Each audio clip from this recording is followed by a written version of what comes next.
યાત્રાધામ અંબાજી મંદિરના જીર્ણોદ્ધારને 50 વર્ષ પૂર્ણ થવા જઈ રહ્યા છે ત્યારે સમયની સાથે ધૂળ અને વરસાદને કારણે આરસ પથ્થર પર પડેલા કાળા પીળા ડાઘ દૂર કરવા માટે વિશેષ અભિયાન શરૂ કરાયું।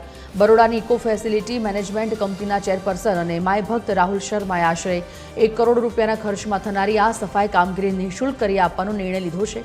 આ પ્રોજેક્ટ હેઠળ પાવર વોશ અને સ્ટીમ વોશ જેવી આધુનિક ટ્રીટમેન્ટ દ્વારા મંદિરના આરસને ફરીને ઓરિજિનલ ચમક આપવામાં આવશે। કુલ 3 તબક્કામાં ચાલનારી આ પ્રક્રિયા 180 દિવસમાં પૂર્ણ કરવામાં આવશે।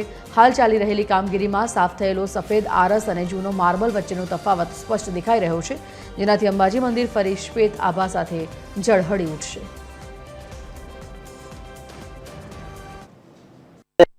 અમે એક સેવા ભાગ રૂપે આખા મંદિરના જે આઉટસાઇડના માર્બલ છે એને ઘસાઈ પહેલા કરશું અને પછી સફાઈ થશે અને પછી એને મિરર પોલિશ થશે, તો જેથી લોંગ ટાઈમ આવનારા વર્ષો સુધી મંદિરની જે બહારની જે સુંદરતા જે ભવ્યતા છે એ જળવાઈ રહે।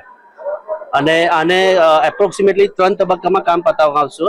પહેલા નીચેનો અમે ભાગ લઈએ છીએ, પછી સેકન્ડ ફેઝમાં ઉપરની સાઈડમાં જશું અને થર્ડ ફેઝમાં મંદિરની ઇનસાઇડમાં જશું।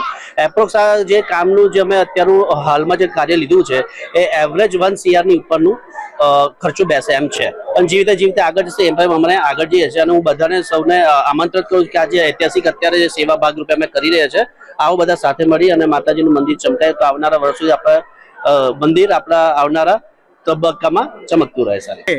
આપણે રાહુલભાઈ શર્મા ઇકો ફેસિલિટી એમની જે કંપની છે એના દ્વારા સેવાના ભાગરૂપે મદદના ભાગરૂપે અંબાજી મંદિર ખાતે તેઓ સેવા આપી રહ્યા છે। આ માર્બલનું બિલકુલ ક્લિનિંગ કરી અને એની ઉપર મિરર પોલિશ કરવાનો આખો એમનો જે મેન્યુઅલી થાય છે માણસો દ્વારા એ તેઓ કરી રહ્યા છે ઘણા સમયથી।